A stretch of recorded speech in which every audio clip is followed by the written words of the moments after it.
Continuando a leitura do Srimad Bhagavatam, canto 8, capítulo 4, verso número 5. Gajendra 5 e 6. Gajendra retorna ao mundo espiritual.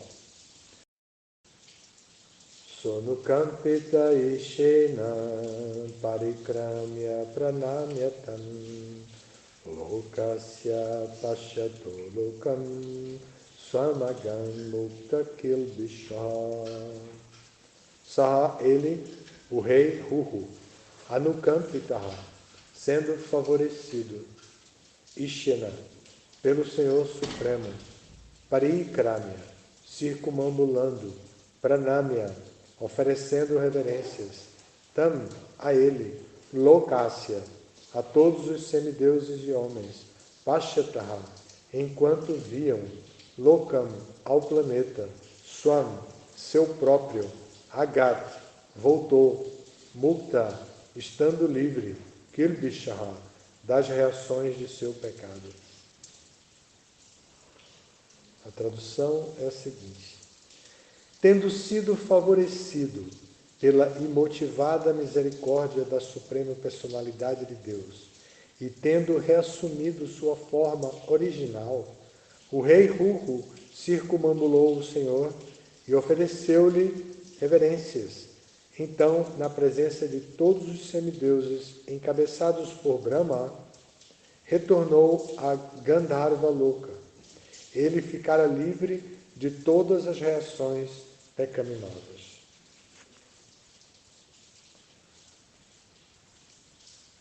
Próximo verso. Porque fora tocado diretamente pelas mãos da Suprema Personalidade de Deus, Gajendra, o rei dos elefantes, libertou-se imediatamente de toda a ignorância e cativeiro materiais. Assim, recebeu a salvação Sarupya Mukti, mediante a qual adquiriu os mesmos traços corpóreos do Senhor, usando roupas amarelas e possuindo 4 braços. Então, temos 2 versos do capítulo Gajendra retorna ao mundo espiritual. Essa história já está no fim aqui, vocês vêm acompanhando.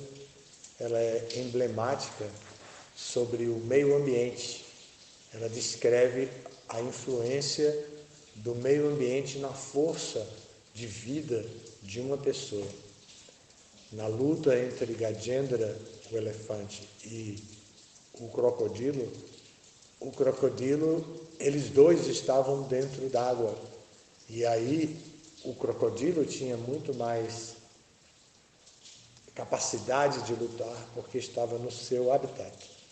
Enquanto que Gajendra, embora pudesse entrar no rio, ele era um animal terrestre. Então, ele não tinha facilidades. E mostra também, também a história é emblemática, porque mostra a interferência da pessoa suprema sobre o meio ambiente. Então, mesmo que tudo seja favorável dentro da lógica material para que algo aconteça de uma maneira e Krishna desejar outro resultado, ele pode mudar. E como é que Krishna vai desejar outro resultado, uma vez que ele não está nem aí para esse mundo material? Sob o ponto de vista da Suprema Personalidade de Deus, Krishna dirige toda a criação material através de sua energia externa. Ele não participa diretamente, ele participa indiretamente. Mas quando alguma alma espiritual diz, por favor, me ajude, eu preciso da sua proteção, o que eu devo fazer? Eu quero servi-lo, o que eu devo fazer? Então Krishna diz, espera aí, esse camarada aqui está fora do lugar, ele está no mundo de Maya e ele está querendo me servir, ele nunca vai conseguir. Nunca. Maya não vai permitir jamais que consiga. Então eu vou ter que dar uma força. Aí Krishna, através da sua energia interna, dá uma força para aquela pessoa. E aquela pessoa vence os obstáculos com a misericórdia de Krishna. Essa história tem isso bem legal, ela também revela a vida passada das pessoas, né? Aqui são dois animais, um crocodilo e um elefante. Ambos eram personalidades importantes anteriormente. Ruru, o Gandharva, por ter cometido uma ofensa, nasceu como um crocodilo. E Gajendra, que era o rei Indradyumna, nasceu como um elefante. Então, eles se encontraram nesse duelo mortal e Gajendra, poderosíssimo, lutou, mas estava muito ferido já. Já não tinha mais como fazer. Quando o crocodilo, cansado também de lutar, travou a pata dele. Não. Se não vai ser eu, também não vai ser você. Assim pensou o crocodilo. Como tipo os kshatras que dão a vida, os kamikazes que preferem morrer do que se render, do que entrar em acordo. Tem até piadas que descrevem isso, né? Da faca tesoura, vocês conhecem, né? Duas pessoas brigaram e aí terminaram caindo no lago, um jogou o outro no lago, a faca jogou o da tesoura no lago. E ele não sabia nadar, se afogava, voltava e fazia assim.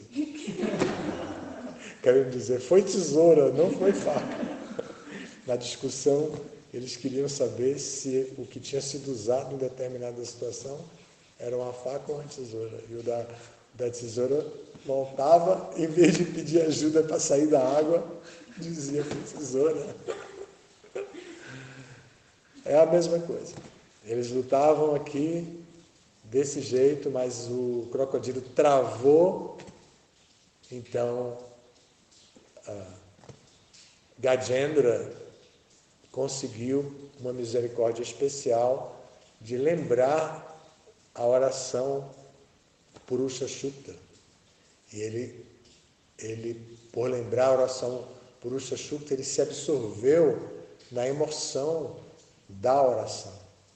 E ele ora a Krishna. E lá no lago que eles estavam, tinha flores de lótus. Então, com a tromba que não estava presa, ele foi lá, catou uma flor de lótus e ofereceu a Krishna. Com a pata presa, ofereceu a Krishna. Cantando a oração, então Krishna disse, espera aí, né? Não dá.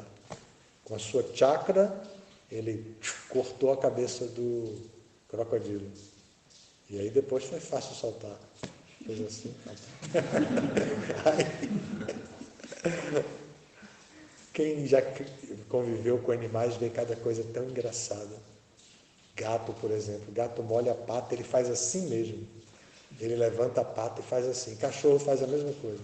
Mas o gato faz ainda com mais elegância. Ele levanta a patinha e faz assim para sacudir. E os pavões fazem algo parecido também. Eles melam as patas de lama, assim. E aí ele levanta a pata e também balança a pata assim. É bem interessante. Então o elefante sacudiu a pata, soltou a carcaça, né, da cabeça de Ruru e do crocodilo sai um grande Gandharva. Os Gandharvas, além de cantarem bonito, como muitos de vocês cantam, eles também são pessoas bonitas, que infelizmente eu tenho que dizer que vocês não são. As meninas até que são, mais vocês. Mas eles têm uma beleza muito grande. Eles vivem num planeta de pessoas que têm muitas virtudes como artísticas. Então eles sabem combinar roupa, tudo direitinho. Eles se vestem bem, fazem tudo bem. Sempre têm muito boa aparência. E os traços fisionômicos também são muito bonitos. Então Ruru foi libertado e orou a Krishna também pela misericórdia de ele ter sido libertado do corpo de um crocodilo. E Gajendra, o rei Indradyumna, também foi libertado. Assim, a história é emblemática nesse sentido, e para nós que temos a tradição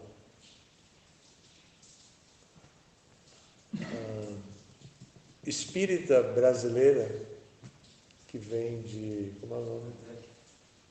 Kardec. Essa espírita brasileira que tem essa tradição kardecista, e eles explicam a reencarnação bem baseado nos Vedas, porque Kardec estudou os Vedas, mas ele diz que não pode retornar para um corpo animal. E aqui nós vemos um semideus, que nem ser humano é uma espécie acima dos seres humanos, que foi obrigado a nascer como um crocodilo, perdeu a sua forma de semideus. E um rei perdeu a forma humana e nasce como elefante. Tem outros casos, mas aqui tem casos, são tão especiais esses casos que vêm para o Bhagavata, né? Não é tudo que vem para o Bhagavata, senão o Bhagavata não teria fim. Mas essas histórias descrevem alguns casos muito especiais. Essa história de Gajendra e do crocodilo tem esses significados que eu estou falando para vocês, e agora estamos falando da reencarnação, de que seres superiores são obrigados a nascer em formas inferiores. Então esse é mais um alerta para nós, seres humanos, que ainda estamos nessas dúvidas, né? De como conduzir a vida, como viver, o que comer, como praticar a nossa inteligência, praticar a nossa mente, como praticar a nossa libido.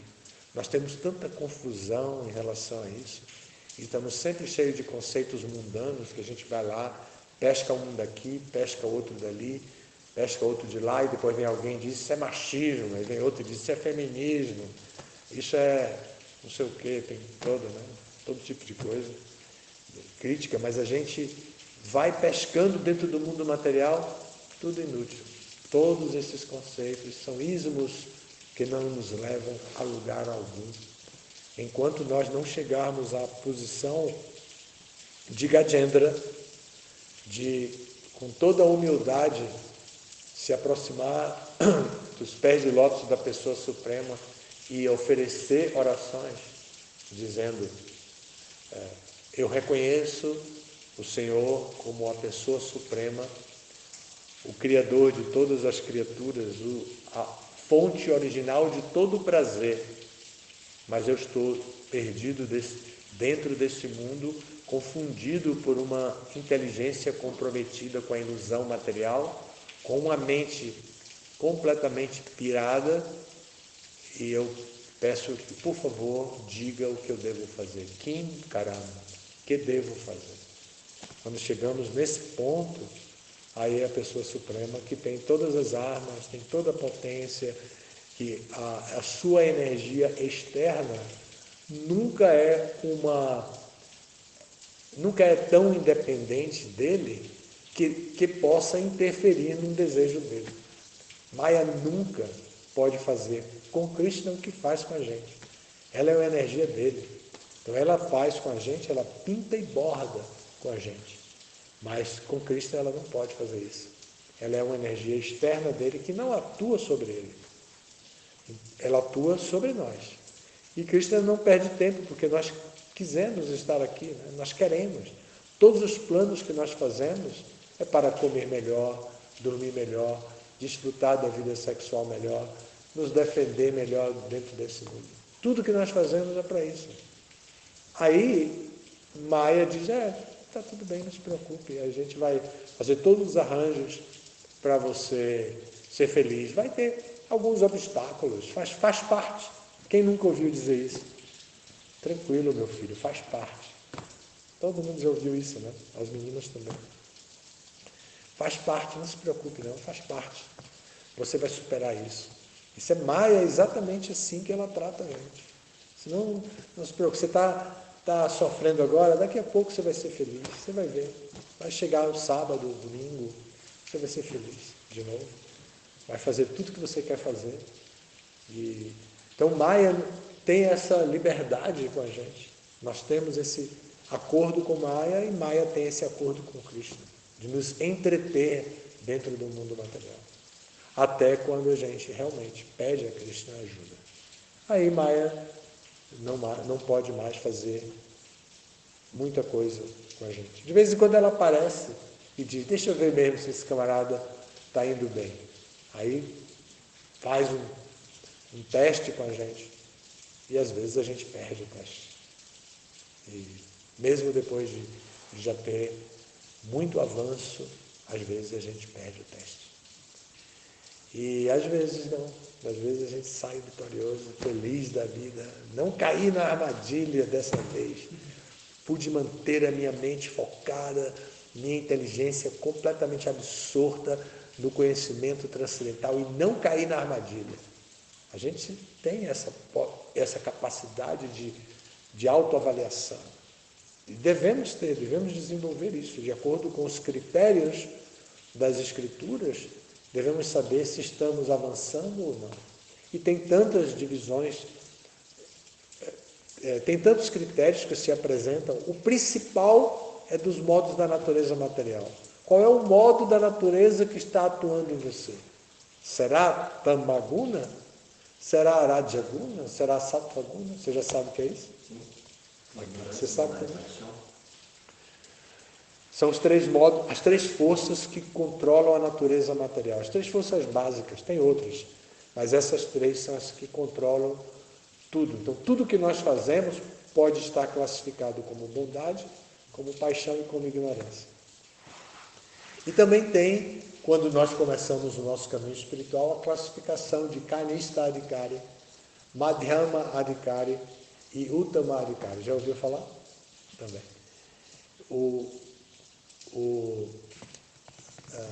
Uttama Adhikari é o devoto avançado, que olha a natureza material e compreende. Tudo isso aqui é Maya, foi colocado aqui para satisfazer os interesses de quem quer ficar aqui, de quem quer ser rei, de quem quer ser o bam, de quem quer ser feliz. Então, o Uttama Adhikari vê isso e pensa em como ajudar as pessoas. E o Madhyama Adhikari, ele é dedicado a ajudar as pessoas. Ele entende o mundo material, ele entende o mundo espiritual e ele é focado em ajudar as pessoas. E o Kanista Adhikari é chamado também do devoto materialista. Ele é devoto, mas ele está sempre fazendo conta, está sempre calculando tudo. Então ele está sempre vendo o que ele pode entregar e o que ele não pode entregar, o que ele deve manter e o que ele deve dar. E ele olha as pessoas sempre pensando, aquele dali tem o olho torto, aquele tem o dedo torto, aquele dali fala mal, aquela dali não sei o quê. O tempo inteiro ele está vendo o defeito. Mas o meu Senhor Supremo sempre me protegerá. Assim pensa o Kanista Adhikari. Ele não tem a dedicação que o Madhyama tem de salvar todo mundo, ele não tem a visão transcendental do Uttama, de ver que está tudo dentro de um plano superior de Krishna, que nenhuma folha se move sem a sanção de Krishna. E ele está o tempo inteiro pensando em como viver dentro da dualidade. Ele não se liberta da dualidade, até que ele avança, mas ele não nasceu não nasceu. Como foi o primeiro nível? Canista. Ele não nasceu canista e tem que morrer canista. Ele pode avançar para Madhyama, pode avançar para Uttama, entendeu? Então não é uma coisa assim estática, fixa, que ele vai ficar ali o resto da vida e nasceu daquele jeito. Quando ele nasceu, nem era canista, às vezes, né? Nem era. Quando ele nasceu, estava totalmente identificado com a boca, só queria mamar, não queria mais nada. Se a gente desse naquele momento um cheque de... O cheque não tem mais, né? Se desse, digamos, uma cédula de R$ 200, o que é que ele ia fazer? Colocar na boca. Que ninguém faria uma coisa dessa, né? Estragar uma cédula de R$ 200. Mas a ignorância a respeito dos valores do mundo é tão grande que... Mas o adhikari, ele sabe o que deve fazer. Adhikari significa isso, aquele que tem direito de agir. Kari é como karam, aham, kara, eu faço, é do verbo krit. Então, adhikari é isso também. Eu tenho o direito de agir, de trabalhar, de produzir. Então, ele pode ser um canista com o direito de trabalhar como um canista. Pode ser um madhyama com o direito de trabalhar como um madhyama. E pode ser um uttama com o direito de trabalhar como um uttama.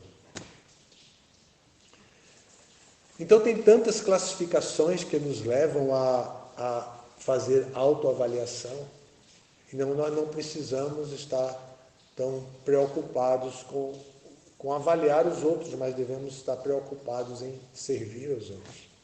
Por isso, o estímulo é que sejamos dasa-nudasa.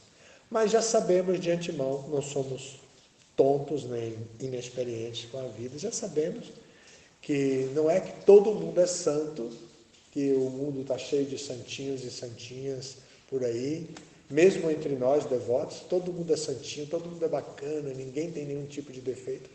Nós não somos também bobos de pensar isso, né? Nós sabemos, como o Prabhupada disse, Prabhupada deu 2 exemplos sobre o mundo material parecidos. Um, ele disse que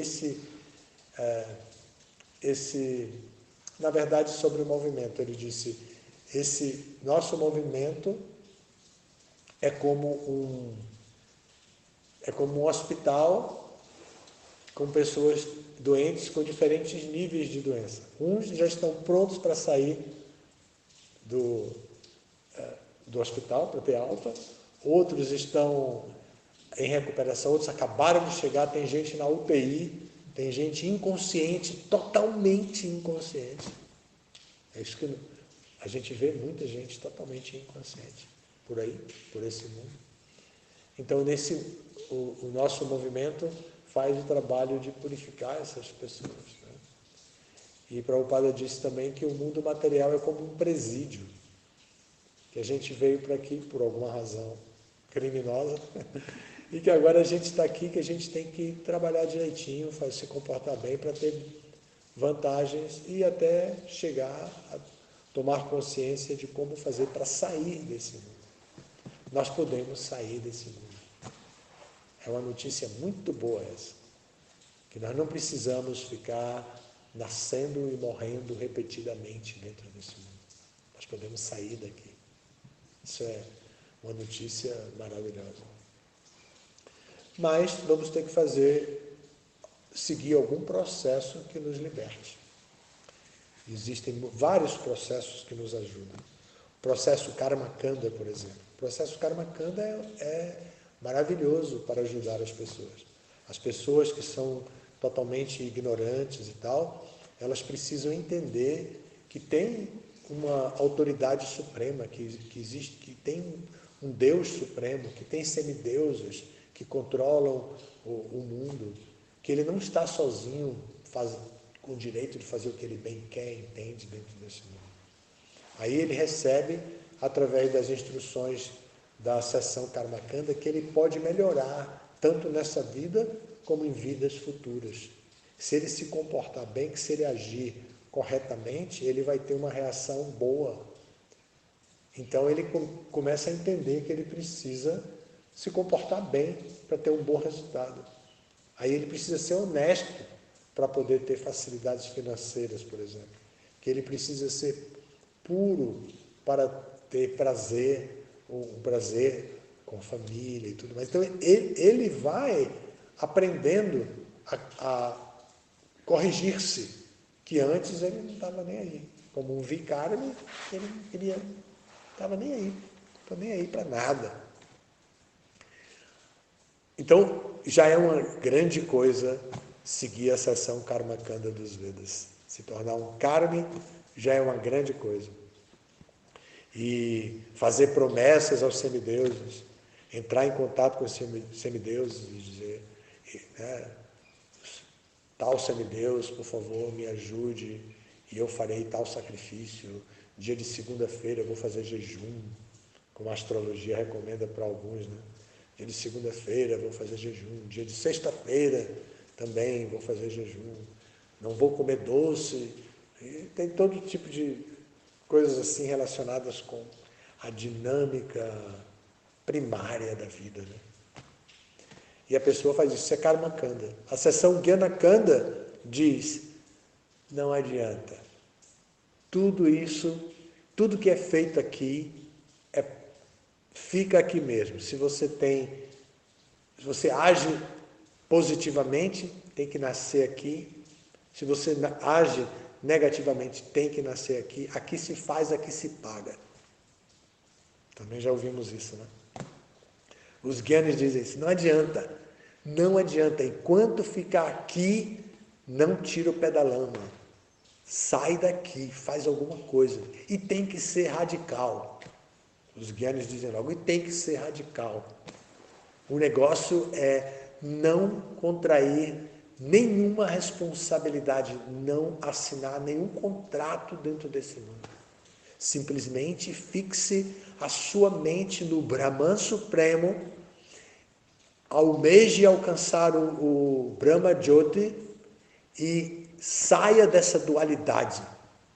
Encontre a unidade última. Aí o sujeito vai fazer todo tipo de esforço para alcançar isso. Começa a entender a natureza material sob essa ótica. E é bem complexo. Mas já é, imagine que avanço, né? Imagine que avanço para quem está dentro de um presídio. Aí vem Bhakti. Bhakti vai dizer, realmente a coisa aqui é dura, não adianta ser bobo, pensar que vai dar tudo certo, não é assim não. Agora, tem um segredo. Faz para Krishna que você não vai ter reação. A pessoa vai dizer, como? Confirmado. Não vai ter reação, existe. A gente sabe que toda ação corresponde a uma reação. Como é isso? Todos os livros dizem isso. E agora não vai ter uma reação? Não, não tem. Nishkama karma. Não tem reação. A karma. Sem reação. As atividades transcendentais não produzem reação. Ouvir, cantar, lembrar, orar, servir de diversas maneiras, desenvolver amizade com a pessoa suprema, compreendendo a natureza da pessoa suprema, a forma, o que gosta, e assim por diante, a pessoa vai agir e não vai ter reação.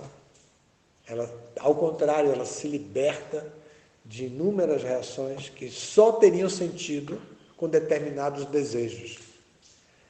É porque é bem interessante. As ações que nós fazemos produzem reações que são de duas naturezas, prarabdha e aprarabdha. Prarabdha são as que dão resultado imediato. A gente comete uma ofensa, dá uma topada e estoura a cabeça do dedão do pé. Né?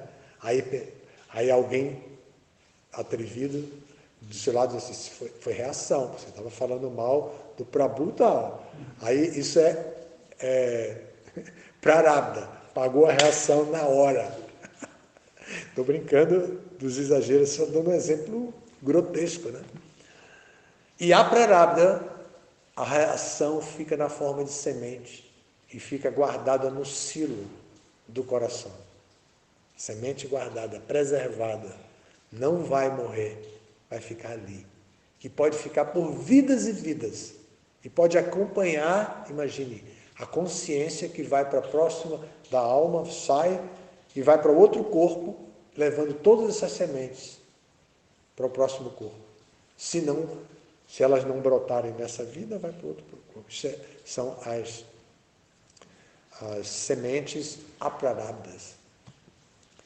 Então, Aí, como ela vai produzir? A semente precisa de luz e umidade, né? Um ambiente adequado para ela produzir. Então, as sementes das ações passadas precisam de desejo. É isso que vai adubar e vai fazer com que ela produza. Quando você atua em akarma, nishkama karma e se livra dos desejos, você não tem desejo para fazer brotar as reações. Elas estão dentro do coração, mas não tem desejo, você não produz desejo mundano, desejo material. Aí ela não brota, porque não tem, como a semente não tem luz e não tem umidade, a semente das suas reações passadas fica ali no coração e morre ali, perde o sentido, porque não há desejo. Os seus desejos são todos voltados para Krishna. Não tem mais desejo egoísta. Aí se você tem algum desejo egoísta, aí de repente, uma daquelas sementes que parecia que já estava morta, começa a brotar. Quem planta sabe que isso acontece. De repente, no meio do nada, nasce uma plantinha que você sabe até a origem da semente. Ah, isso aqui é um pé de tal, está brotando. Palmeira é muito bom de ver isso. Aí de repente brota lá uma palmeirinha no meio das um monte de semente morta, queimada pelo sol e tudo mais. Aí saiu uma lá.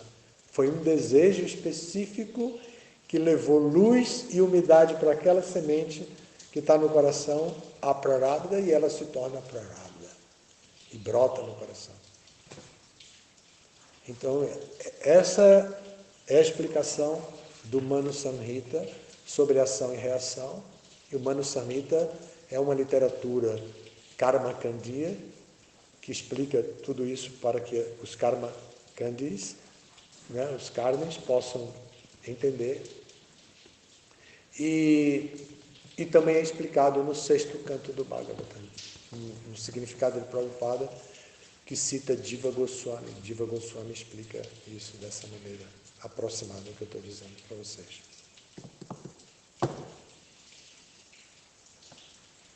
Alguma pergunta? Comentário? Uma vez que eu vi uma aula que contava com a agenda, uma devota falou que ele lembrou da agenda de Krishna, porque Krishna deu misericórdia para ele e fez ele se lembrar de Krishna. Aí o senhor disse que entendia um pouco diferente, que a agenda lembrou do que o desejo de lembrar. Você pode falar? Então, Gajendra não era um elefante tapado, né? Assim, ele era um elefante que tinha sido um rei culto, Indradyumna. Então, Indradyumna Maharaj tinha um percurso na vida e ele aceitou o corpo de um elefante como reação, mas o desejo dele de servir a Krishna permaneceu. Ele se identificou com o elefante, claro, se identificou, viveu lá como elefante, fazendo tudo que um elefante faz, até o momento que ele teve uma situação que a força dele como elefante, a beleza dele, a luxúria dele, não resolvia o problema. Ele estava com a perna travada na boca de um crocodilo. Então, naquele momento, a alma espiritual original, que ali, traz o desejo de se refugiar em Cristo, porque era Indradyumna Maharaj. E o desejo dele de se libertar, original, mesmo quando aceitou a forma de um elefante, aquele desejo original não deixa de ter força na hora de tomar decisões. Então ele foi até aquele ponto e, com a misericórdia de Krishna, ele também lembrou, pelo desejo que ele tinha, lembrou da canção Purusha Sukta, da oração Purusha Sukta, e tomou a iniciativa. A história é muito cheia de detalhes, vale a pena ler. O Bhagavatam tem essa característica como literatura de apresentar a filosofia dentro de histórias. E essa história é muito boa, muito rica. Aí você está satisfeito? Sim, o senhor também disse que às vezes a gente não lembra das coisas que a gente não tem desejo de lembrar. Sim. No nosso caso, nós fazemos questão de esquecer as instruções de Cristo. Nós fazemos questão de esquecer. Às vezes nós fazemos questão para poder satisfazer os nossos desejos mais bestiais. Fazemos questão de esquecer o que Prabhupada disse. Filosofias corruptas tomam conta da nossa mente, como eu falei, baseadas em ismos, tomam conta da nossa mente, da nossa inteligência, e nós justificamos. Ainda dizemos assim, isso que eu fiz é uma besteirinha de nada. E outro argumento da mesma natureza mundana, todo mundo faz. Não é bem assim. Então a gente cultiva desejos de felicidade independente o tempo inteiro. É bem diferente da situação em que Gajendra se encontra. Ele está numa situação de morte. Né? Numa situação de morte. Conheci um devoto na época que o AIDS era uma epidemia no mundo, né? Não foi uma pandemia, mas foi uma epidemia. E não se tinha vacina, não tinha remédio, não tinha nada. Um devoto teve ele nadava, praticava competição, e ele foi numa competição, e era inverno, eu acho, e ele teve uma pneumonia. E essa pneumonia levou ele para o hospital, então ele descobriu que tinha AIDS. E ele nem sabia que tinha. Então, quando ele estava no hospital, e ele dizia assim, se Krishna me tirar dessa, eu vou ser um devoto exemplar, um excelente devoto. Ele falava assim, se Krishna me tirar dessa. Só que ele morreu. Ele morreu com esse desejo. Né? Então, provavelmente, Krishna deu a ele a oportunidade de ser um excelente devoto em algum lugar. Não sabemos se voltou para o mundo espiritual para ser um excelente devoto lá. Não podemos saber jamais. Mas ele dizia isso. O devoto que acompanhava ele dizia isso. Ele falava a cada instante. Ele agradecia que eu estava cuidando dele e dizia assim, se eu sair dessa, eu vou ser um excelente devoto. Eu vou ser um excelente devoto. O devoto ajudava ele a cantar japa e tudo, mas ele morreu.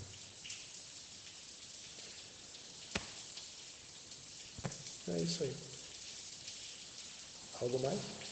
Eu tenho uma pergunta. Você falou de Kamakanda e Gyanakanda. A minha pergunta é se, assim, como tem diferentes níveis de pessoas doentes, né, dentro desse hospital, se a pregação dessas outras filosofias para essas diferentes pessoas que estão em diferentes níveis, para nós que, assim, estamos de base, né, tem, assim, é interessante para a gente pregar assim para diferentes tipos de pessoas, ou nossa passar bate longa e... Prabhupada fez isso, mas ele respeitou a posição das pessoas. Se as pessoas adoravam, tinham essa inclinação, o Prabhupada não combatia instantaneamente. Mas Prabhupada deu bate o tempo inteiro. E, às vezes foi muito forte sobre outros processos, contra outros processos. Porque Bhakti não precisa, a pessoa não precisa passar por outros estágios antes de Bhakti, porque Bhakti tem níveis muito elementares. Inclusive, nesses níveis elementares de Bhakti, há mistura com Karma Kanda, com Jnana Kanda. Então, a pessoa naturalmente se sente atraída por Karma Kanda, por Jnana Kanda. Mas ele está em Bhakti, ele não está em Karma nem em Jnana, ele está em Bhakti.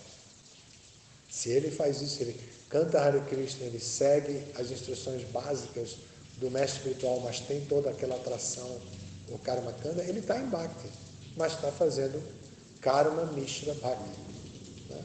Misturado. Ele está misturando uma dose lá. E ele vai se purificar. O ponto de Prabhupada é: não temos tempo, podemos morrer a qualquer instante. E nós já perdemos devotos muito jovens. Nós perdemos uma devota com 31 anos, deixando uma filha de 9 anos. Nunca podíamos imaginar que uma pessoa dessa ia morrer. Casada, bem casada, a vida em progresso. O marido tinha 34, 33, já tinham casa própria, comprada com o dinheiro deles, tudo, coisa assim, já estavam bem diferenciados das pessoas normalmente no mundo, né? Eles estavam bem, e ela morreu, um acidente de moto, em 10 dias ela estava morta. Outro instantaneamente, do Taigoranga,